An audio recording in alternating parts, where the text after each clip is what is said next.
আপনি আল্লাহর কাছে কিছু চাইলেন, তখন আল্লাহ বলে দিব। আল্লাহ কি বলে?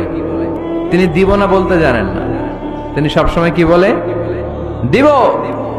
পদ্ধতি নাম্বার 2, আপনি চাইলেন, আল্লাহ বলে দিব, তবে এখন দিব না, পরে দিব।